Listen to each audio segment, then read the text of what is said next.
Hey, yo.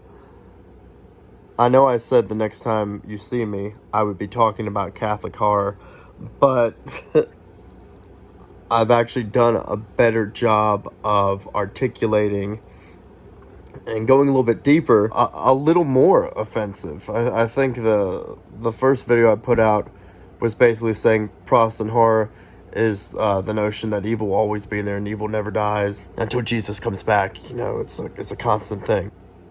But what I got for you right now, oh my God, I'm dying. I'm a ghost now. The response to the Prot horror vid has been quite interesting.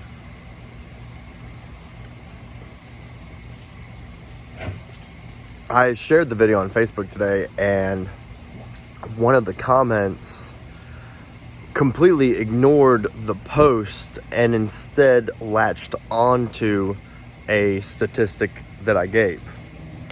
The post said something like, with 40,000 plus denominations of Protestantism, it's no surprise that the horror of the late 20th century is centered around this notion of, well, if Christianity is real, then we must all be going to hell. What I'm saying is, if there's 40,000 different versions of the Protestant religion, then surely 39,000 of them are wrong, and there's one that's right. And that's why this particular person was latching on to the statistic of 40,000 different denominations. When I was an undergrad, I think the number was 30,000, or at least that's what was in the textbooks. But when you look it up now, it's over 40. So anyway, this person commented something about there's no way it could be over 40. No, he said there's no way it could be 50. And he was saying within the next 50 years it'd probably be down to a dozen thousand. Which I thought was such a strange thing to say when I'm talking about horror titles from the 70s and 80s. That has nothing to do with the number of prots 50 years from right now. But what I took from this was that I think within every Protestant, every thinking Protestant, there is this absolute fear that they're in the wrong place. And if anything, the best outcome would be that their faith is nothing more than just some nice social club. Because if their faith is true, then that means that the demonic is real. That means the afterlife is real, and that there's only two things that are going to happen to you when you die. You're going to go to heaven, or you're going to go to hell. And that's terrifying, because even if you are one of the lucky ones that goes to heaven, well, that doesn't guarantee that grandma will be there. And I used to think a lot about, again, this Protestant idea, not among all those denominations, but certainly in the Churches of Christ and Southern Baptists. They will tell you, if you're not in my denomination of Protestantism, you are certainly going to hell. And that's why it's such a struggle for anyone who takes it seriously to convert to, say, Orthodox Christianity, or really anything. It's difficult for them to leave anything, because they're going to be thinking, well, if Southern Baptists don't offer the road to salvation, and these guys do, well, these guys can get me to heaven, but what about grandma back in the Southern Baptist Church? She must be going to hell, because the philosophy is we're the only ones who are right. Because even the majority of Protestants know there can only be one. Or to channel Christopher Lambert, there can be only one. No, again, some Protestants will say, no, that's not the case at all. We believe that God has all kinds of different flavors, and people can do what they want and still call themselves Christian. But I thought it was so interesting that this guy clinged to my statistic and posted this irrelevant comment about how there'll be 12,000 different denominations of Protestantism in the future, as if that makes it better. But when I read that, I feel more confident in my conclusion that horror of the late 20th century has been shaped by Protestant theology. And I don't mean that in an academic sense. I mean that we live in the West, and even though everyone wants to walk around thinking they're an atheist, we're still totally informed by the values of Christianity. And we live in a world where our symbols, our imagery, our decor, the culture, the taste, they're all informed by Rome. This newly Christianized Rome. So yeah, there's a lot of Greco-Roman myth in there too, for sure. But we live in a world that is highly informed. And I'll give one to the haters. Sure, I'm not even going to say the world is informed by Judeo-Christian values. I'll say our world is informed by the Age of Enlightenment and poets like John Milton and their versions of the scriptures and the sacred text. It's John Milton who gives us the idea that Eve ate an apple. It's Dante that gives us the imagery of hell. So sure, I'll give it to you. It's not my faith that has shaped the fiction and the media of today. It's the poets and artists that came before me. And this is the work that we're doing. We are God's artists. These theologians of horror. Even someone like Stephen King, who, I don't know. I think he would probably like that I call him a theologian of horror. I think he would.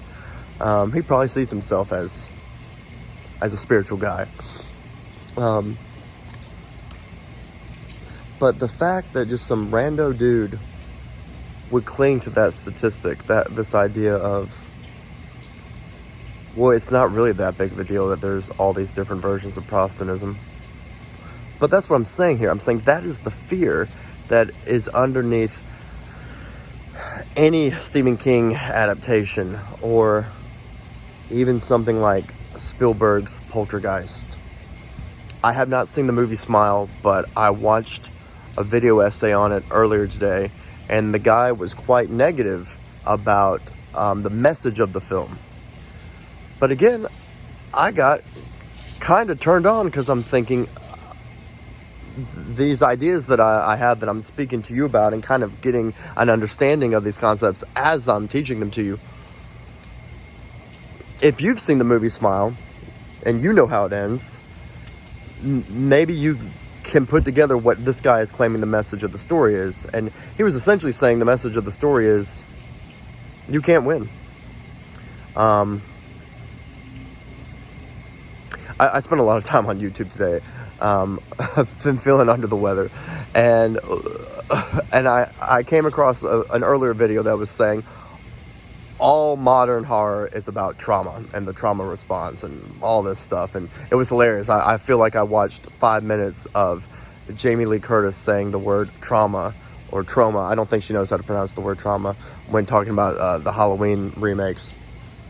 So anyway, I watched that video, and it was very interesting because then when I watched this negative review of Smile, the guy was saying the same thing. This is a film that's all about trauma, and the protagonist faces her trauma and has this delusion that she wins,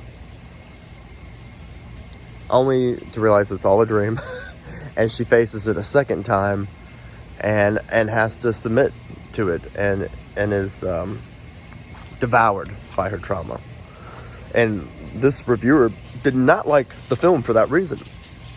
But I'm sitting there, having not seen the film, and listening to what he has to say about it, I'm thinking, well, of course, that's what the filmmaker did. I think he even showed an interview with the writer-director, and the guy seemed to really struggle to answer a question in regards to the message of the movie. So he may not even know why he chose to write the film that way. He may not have decided those would be the themes of the movie. As a theologian of horror, you're a vessel, and he probably just wrote the film that felt right. And in our culture, in this zeitgeist, a movie where the protagonist is basically eaten by the monster, that makes sense. That's more of that post-Stephen King modern horror. It's a very Christian message, or at the very least, it's a very New Age Roman Protestant message. Because these horrific things are happening in a movie world where we get to see the demons. So even if we never think it out loud, deep in our brain somewhere, just like our Facebook friend, we realize if demons and the monsters and the supernatural stuff is real, there is no escape except through Christ. And that's where now we overlap into Catholic horror, because in Catholic horror, the priests are the good guys and they are the only ones who save you. Or even in your Protestant horror films like The Conjuring, or newer stuff where the protagonists are definitely living in a world outside of Roman Catholicism, but there's always at least a part of the movie where a specifically Roman Catholic priest has to come in. So that's Catholic horror. That's this idea. It's Catholic horror is the idea that absolutely 100% evil exists, and that's a good thing to be revealed, because if evil exists, then God exists. And now let's call the priest to come save us. That's Catholic horror in a nutshell. I would argue that Protestant horror is the scarier one, because in Protestant horror, no one knows anything. And anyone who's ever been to a Protestant church, whether that's, especially the Restoration churches, where they're trying to get to a pre-Protestant world, but they're not going through the Catholic Church, obviously, because the Protestants rejected the Catholic Church, and they're not going through the Orthodox Church because either they've never gone to seminary and they know nothing about church history, or they have, and like most humans, they can just put blinders on. Protestant horror is scarier because we just don't know, brother. If you've ever stepped foot in a Protestant church, you have probably heard a spiritual leader say something like, well, we just don't know. We just don't know. Well, brother, there's some things we just don't know. I assure you, people who have been Orthodox for 2,000 years know what the church has always taught. But this unknowing and this fear of the afterlife and damnation, that's what fuels Protestant horror and makes it so scary. This unknowing. It's Protestant horror gives us the catharsis of, yes, I want to believe that demons do exist. I want to believe in an afterlife. And when I watch a horror film of that type, it gives me that catharsis that I will see grandma again, or I live in a world where something as crazy as a demon could exist, and I could even come face to face with one. But it can only go so far, because what happens if you want to be an exorcist and fight the demons? Well, many have tried to recreate the church in a Protestant setting, but now there really is nowhere else for us to go. We have to talk about Catholic horror now. But if you could take anything from what I'm trying to teach you about modern horror, it's that Protestantism doesn't know what it believes.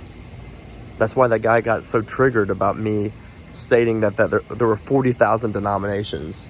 And he's like, no way, there's 50 of them. I didn't even use the word 50, but you're right, there probably is 50 of them.